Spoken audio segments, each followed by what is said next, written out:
Happy Monday, y'all. I'm actually in the car headed out to get some gas, but I wanted to make a video just to say this. Your faith has to be unshakable. Your faith has to be rooted in something that is beyond anything that you are able to conceptualize. Your faith has to be grounded in the knowledge and understanding of who God is and who you are in Him.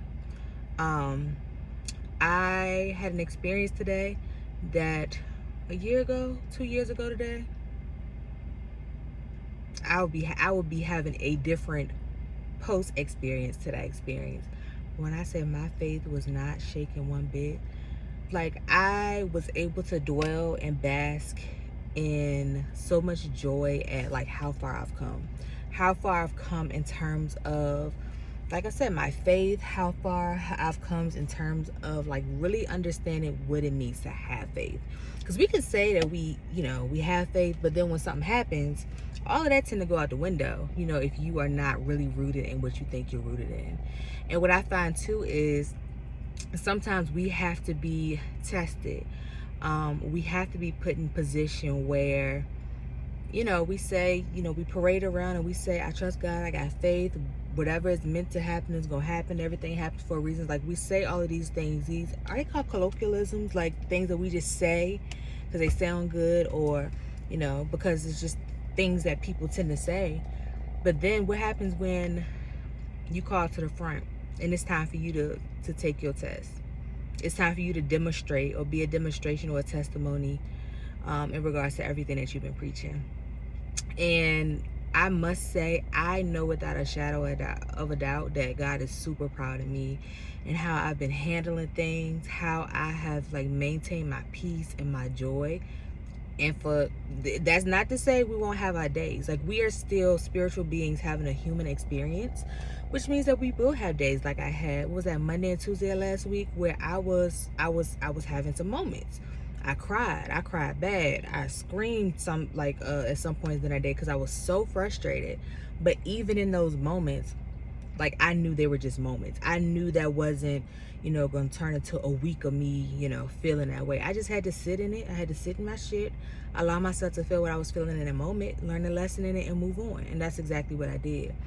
But I also want to share this because it was something that Brie Renee from the A said on Saturday at the Know For Sure podcast. And she said that you are not depressed, you're disobedient. You are not anxious, you're disobedient. Why am I saying it like that? Disobedient. You're disobedient. You're not depressed, you're disobedient. You're not anxious, you're disobedient. And when I heard that thing, like if I could have ran a lap around the National in Richmond, Virginia, I would have done just that. Because it was something that I'm very open about. Years ago, like I was extremely depressed. And I'm also open about the fact that like I made an instantaneous decision that depression no longer belonged to me, and it changed. And that was one of the first examples of how I came to realize the power that we have in terms of the things that we believe, the things that we say. And that's so true. Like when I think about something as small as like my finances, times where I would call myself saving money, but then something would happen and I would have to use the money that I was saving to, I don't know, like put new tires on my car or fix something with my car or something else, quote unquote, unexpected that happened. And that was because I was being disobedient. And I know everybody has their different viewpoints on what I'm about to bring up in terms of tithing, and that is okay. That's the beauty of relationship. No one relationship in no form or fashion is a one fit all situation, one size fit all situation. And that is definitely true when it comes to our spiritual relationships. And that's just something that like God is working on me with. Like he has made it clear years ago that I will never reach the financial status that I'm meant to reach if I do not tithe and if I do not operate in purpose. But I've tried. I have spent time, years and years, like trying to get around that, I'm not gonna tithe, but I'm gonna do this because, to me, that should have been the equivalent of tithing. And that is like, God don't change his mind for us. We got to get with the program. And we have free will. And the way that I would explain free will to people is, let's say that at the end of our lives, right, when judgment day comes and we stand before God, and he shows us, let's say that he shows us the life that we had, like he replays everything that we experienced in this life, and then he also shows us the life that he had planned for us. Now, I believe that free will allows you to experience either. So we can experience the life that we want to by making our own decisions, but we can also experience the life that is planned out for us, that is beyond anything that we can possibly imagine in this very moment. And I tell y'all all the time, like, I know, like, God gives me visions of some of the things that he has for me, but even in my, like, even my ability to visualize it doesn't scratch the surface of just how immaculate and extravagant those things are going to be, because we don't have the mind of God. And so, when people tend to say, well, how does God give you free will but then punish you for not doing what he says for you to do? I think the punishment comes in terms of, the things that we miss out on. And people will say, well, you can't miss what you can't miss what you never had. And I don't think that's true either, because if you look around you and you see, let's say, like, somebody who had the potential to go to the NBA or the NFL, they can be doing other things in life and they may be happy doing it. But if you get them in their quiet corner, they'll say stuff that just lets you know that, oh, you still think about that thing, huh? You still wish you would have did what you had to do to go there. So I don't know, just to go back to my initial points, you have to be grounded in your faith. You have to be unshakable in your faith.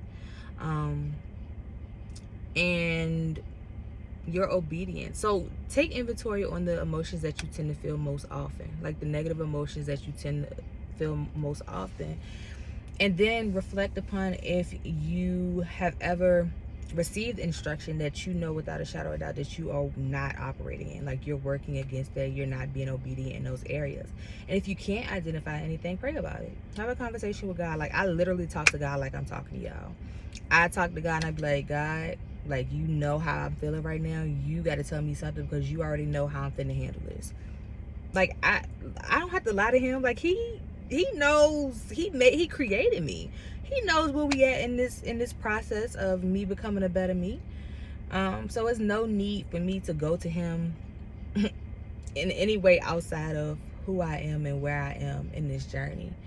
But have that conversation. Have a transparent conversation. Look, God, I've been feeling depressed. Like, show me the areas in which I need to improve. Show me areas in which I've missed the mark, in which I'm not listening to the direction or the instructions that you've given me. Show me the people in my life that I need to get rid of or that no longer serve me. Change my heart. That's a big thing too. That's something that I realized when I started praying that prayer. That definitely made a difference.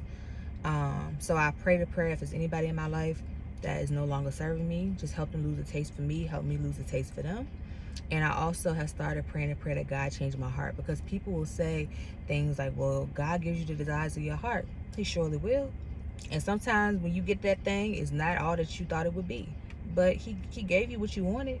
So I've also been praying for God to change my heart.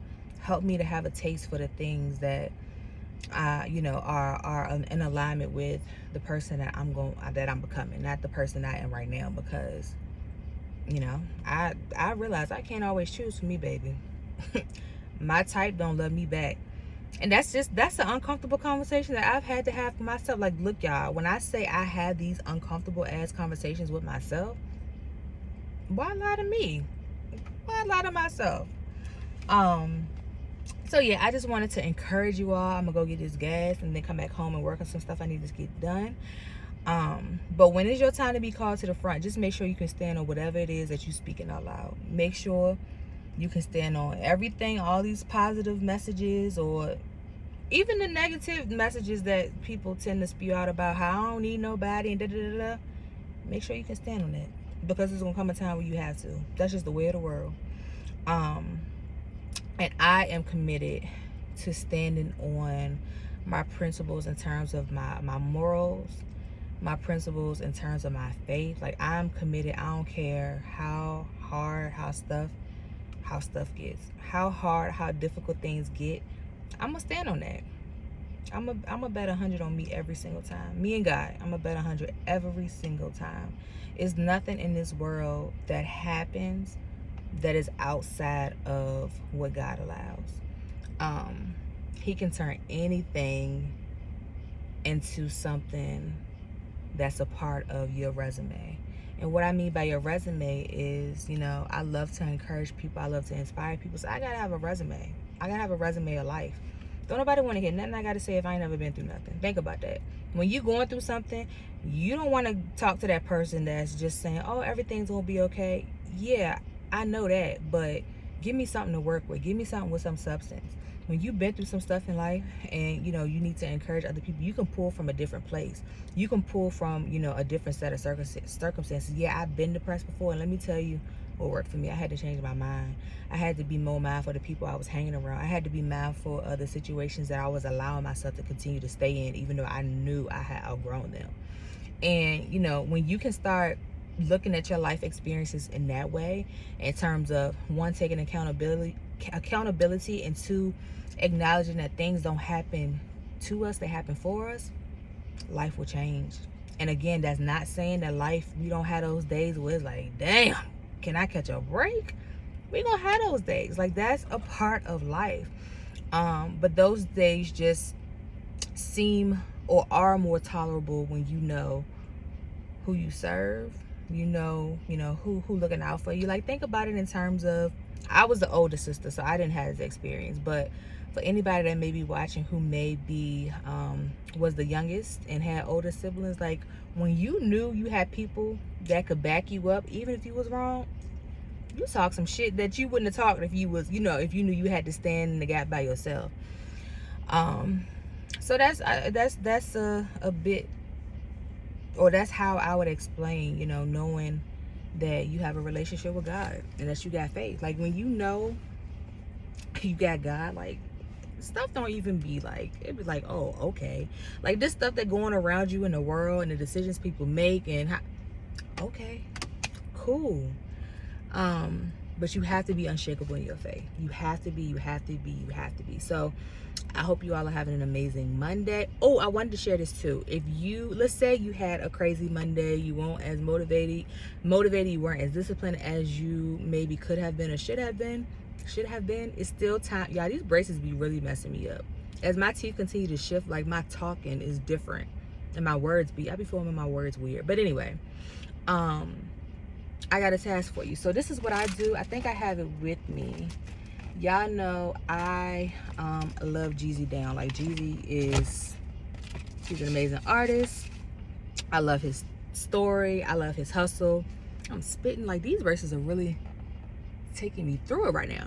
So I do this. I create what's called a Let's Get It list. And again, let's get it. That's a Jeezy thing. It just motivates me in a different way.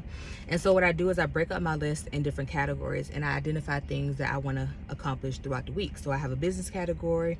Under that category, I put my businesses. I put Our Hyphen with Sharella Sade. I put Backyard Outlaws. That's the social club that I'm in. Then I have my educational goals.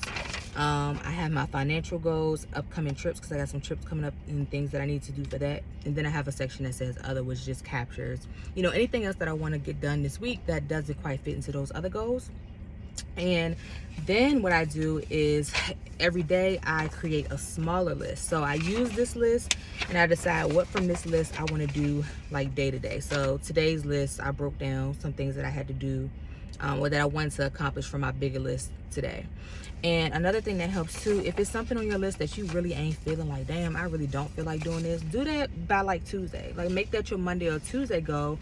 Because as the week goes on and maybe unexpected things come up that you hadn't planned for anyway, like, you tend to lose your motivation in certain areas. So go ahead and get that out the way, and you'll feel even more motivated by getting it done, because it ain't something that you really wanted to do anyway. And like I said, we have great years by having great months. We have great months by having great weeks by having great days. So really break down your tasks in the way that you need to hit those goals. But I'm gonna be out. I'm gonna go get this gas, and like I said, come home and do some stuff that I need to get done to continue to set my week up the way that I plan to. I know I touched on quite a few things today, but I just want y'all to be great. Let's be great together. I'll talk to y'all later.